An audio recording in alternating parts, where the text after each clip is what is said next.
Alright, this is just a bit of a tutorial as to how to use Excel to create a scatter plot, put in a trend line, and turn on the equation on the trend line, as well as for physics specifically, to lay out uncertainty max and min with the custom error bars for that.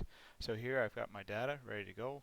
This is actually a physics prac data from dropping a ball from different heights and measuring the time it took to hit the ground. So we've got basic displacement of, or distance to drop of 0.4 meters starting with, 40 centimeters, and going up to 2 meters. And here's our 3 tests for the time with our average time. Based on that, we actually, in physics, we calculate uncertainty. So this is how we calculate uncertainty. These are the values we got as a plus minus. So we'll graph that on the chart as well as we go. So the first thing we're going to do is we're going to go to Insert. And from Insert, we're going to go to our scatter plot, and that should insert a scatter plot. It'll just be a blank page at the moment. Make it a little bit bigger just so we can really see it. But we need to actually add our data. So up at the top bar, we're actually going to click on Select Data, and that's going to bring up this window where we're actually going to click Add. And now all of a sudden we see we got a title behind us. So we're just going to call this series name. We can leave blank. X values, so we're going to click on this up arrow, and I want, as I say here, I want time on my x-axis. So time is basically this column here. So I've clicked on my up arrow. I'm going to drag my mouse through that column, and as you can see, it actually just says sheet and tells me what sheet, what letters it's ground from. I click down arrow, it's added to there. And then my y values, in this case, I'm going to want it as my y values is displacement. So once again, click on the up arrow, drag it through the sheet, or through those row or cells. Click the down arrow, and then hit OK. So here we actually have now ready to go. We don't need to do anything else with our data. We can just get it ready to go. So we've got our 5 dot points plotted, and everything's sorted. So there's a few other things we need to have on all charts and graphs. We have a chart title. So this time here we're actually going to be displacement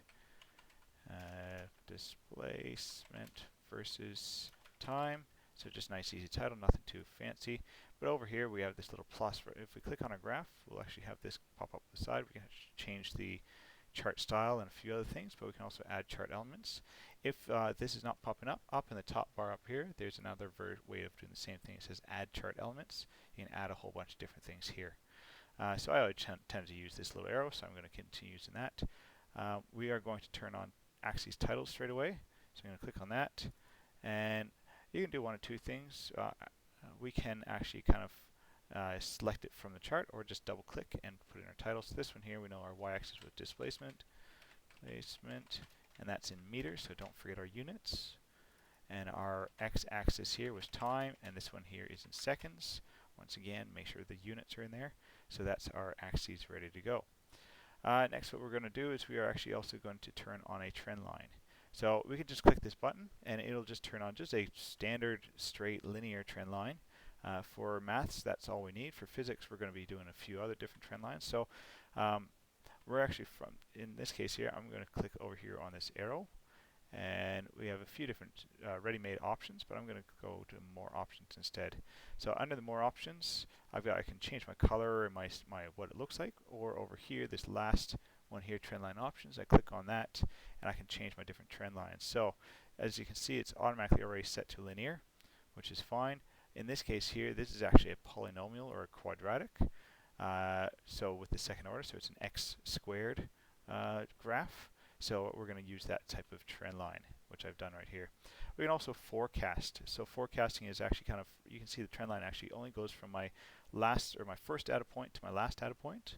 By forecasting, we can actually move it forward or backwards a little bit. So these are going up by 0.1s. So I'm going to go forward and backwards by about 0.2.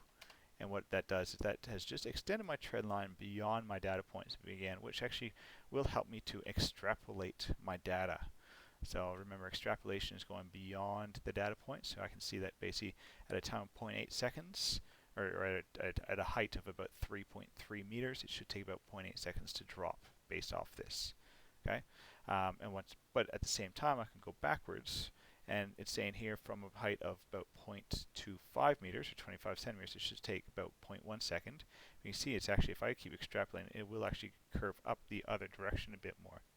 And by curving up the other direction, it will actually it does not really make sense, because technically what it'll do is actually say, well, about 0.5, it'll take 0 seconds, but also at 0.5, it'll take about 0.3 seconds. So when you start extrapolating your data, just make sure that it actually makes sense. So this graph here, because we've tested these points, we know for a fact these make sense. Extending beyond, extrapolating beyond could make sense as well, but we can really see that it doesn't make sense in this area here. So our equation won't really match that graph. So just be aware of that as we kind of do our report. With our trend line, we can also, as I said, we can if I click on this here, it actually basically my options are still set up. I can actually turn on my equation. So in this case, I'm going to turn on my equation. You can see it's an x squared, right? If I actually just made a linear graph, you'd actually see that it is actually a linear trend line now. So I'll leave it on x squared for this one. Okay, and we can also turn on an r squared, which will actually give me a correlation, coefficient determination of this one. So for general maths, that will come in handy for you. For physics, we don't really use that as much. So that is our scatter plot or trend line. So if you're watching this from general math, you can probably stop here because the rest of the video is not really concerning you. If you're doing physics, watch on and we will get uncertainty sorted with this. So the next thing we're actually doing is we are doing uncertainty. So we need to actually go down here. Once again, we got error bars. So if we look, basically our standard error bars are both x and y direction to just a standard distance, no real changes. So we are going to instead, we're going to click on this arrow, and we don't want any of these. We want to go into more options. Okay, and it'll say fixed value straight away. It just goes all crazy. We don't want to worry about that too much. We also have to make sure we're on the right error bar. So this one here is vertical. Vertical error bars, in this case here, we actually don't want any error bars in our vertical. So I'm going to change that to a 0, and that should automatically get rid of them completely. And then I'm going to go into my error bar options. You see basic series 1 Y error bar, series 1 X error bar. That's what I want to go into, which is my horizontal. There we are. Actually, I lied. I don't want horizontal. I want vertical because our error is in meters. Actually, sorry, no, it's seconds. Never mind. We're good. It's actually seconds. So that's an error in that. So I'm going to just hit the wrong button. Hitting too many wrong buttons. There we go. So I'll just hit it right there. So that should actually be in seconds, sorry. So yes, we do want our X error bars, so we're going to kind of go back into them. And in here, we don't want a fixed error, we want it custom. So we're going to go click on custom and then specify value. And we got a positive and error, and we got to remember this is actually positive and negative. So we're going to actually highlight that for positive, and we're going to do the same thing, highlight it all for negative. So we actually have the same thing on both sides. Hit OK, and it will automatically adjust our error bars to match our calculated absolute uncertainty. So, and that's all set up as is now. As far as our max and min trend lines, that is quite difficult to do on Excel. I would suggest print off your graph, just do it by hand after the fact, or in Word, possibly kind of draw the max and min in there just using a line if you want it all printed correctly. Otherwise, that is it for this video.